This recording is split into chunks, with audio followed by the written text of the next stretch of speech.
আসসালামু আলাইকুম। Hello viewers, আজকে আমরা ঢাকার অন্যতম উড়াল সেতু সম্পর্কে বলতে চলেছি, যা হানি ফ্লাইওভার নামে পরিচিত। একই সাথে ঢাকার দক্ষিণ অংশে অবস্থিত পোস্তগোলা ব্রিজ পর্যন্ত যাত্রাপথে ভ্রমণের অভিজ্ঞতা আপনাদের সাথে শেয়ার করছি। সঙ্গে থাকুন, চলুন সকলে ঘুরে আসি।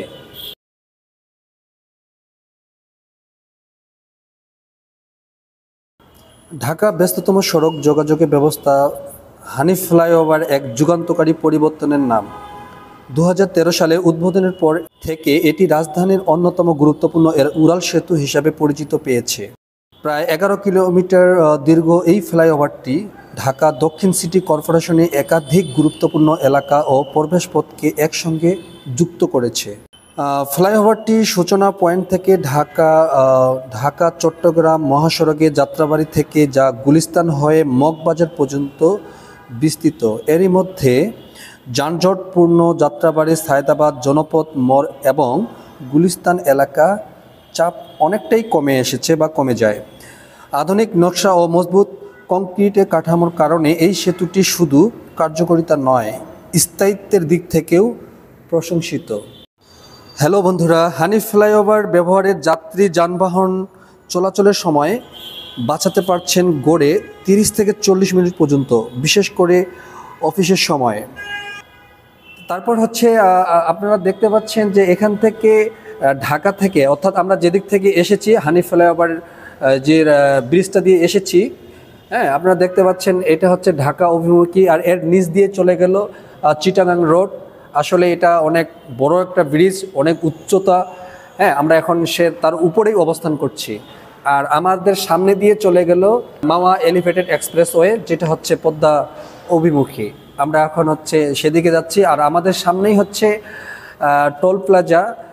আমরা আর একটু পরেই টোল প্লাজা চলে যাব, সেখানে আমরা টোল দিব। হ্যালো বন্ধুরা, ইতিমধ্যে আমরা টোল প্লাজায় পৌঁছে গেছি। আপনারা দেখতে পাচ্ছেন আমরা এখন টোল পরিশোধ করব।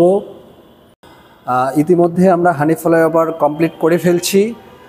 এখন আমরা পোস্তগোলা ব্রিজের দিকে অগ্রসর হব।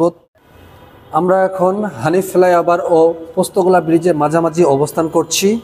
হ্যালো ভিউয়ার্স, আমরা ইতিমধ্যে পোস্তগোলা ব্রিজে অবস্থান করছি। আপনারা দেখতে পাচ্ছেন দুই পাশে নদী, এখানকার পরিবেশ, এখানকার খোলা হাওয়া, খোলা আকাশের নিচে কত সুন্দর না লাগতেছে। দুই পাশে গাড়ির আওয়াজ এবং শব্দ, দেখার মতো একটা জায়গা। আর এখানে আরও কিছু বলার আছে, যেটা না বললেই নয়। আমরা ছোট্ট একটা ইতিহাস জেনে আসি।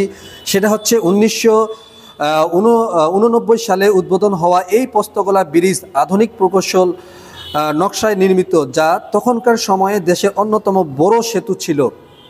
মজবুত ও কংক্রিট কাঠামো, প্রশস্ত গাড়ি চলার রাস্তা এবং নদীর পথে নিচ দিয়ে নৌজাহান চলাচলের সুযোগ একে করে করেছে আরও বিশেষত কিছু রয়েছে, যেমন বুড়িগঙ্গার উপরে দাঁড়িয়ে এক দৃষ্টিনন্দন দৃশ্য মন কাড়ে সকলই সবার, যেমনটা আমার কাটতেছে আপনাদেরও কাটবে। এই সেতুর কারণে রাজধানীর পুরান ঢাকার সঙ্গে দক্ষিণাঞ্চলের যোগাযোগ অনেক সহজ হয়েছে। প্রতিদিনই অসংখ্য বাস, ট্রাক, প্রাইভেট কার, মোটরসাইকেল এই ব্রিজ দিয়ে চলাচল করে। বাণিজ্যিক দিক থেকেও এটি অন্যতম গুরুত্বপূর্ণ, কারণ পরিবহনের এই পথটি সবচেয়ে দ্রুত ও কার্যকর।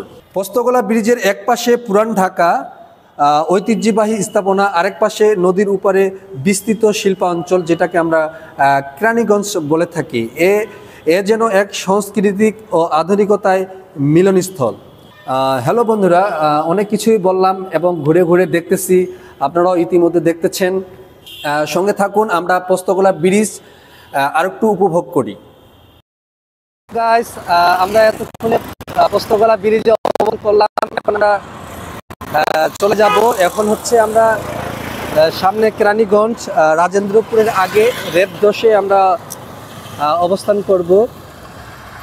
ততক্ষণে আমাদের সাথেই থাকেন এবং উপভোগ করতে থাকেন। দীর্ঘ সময় আমাদের সঙ্গে থাকার জন্য অসংখ্য ধন্যবাদ। আজকে যাত্রা এই পর্যন্তই শেষ। সকলেই ভালো থাকবেন, সুস্থ থাকবেন, এই কামনা। আসসালামু আলাইকুম।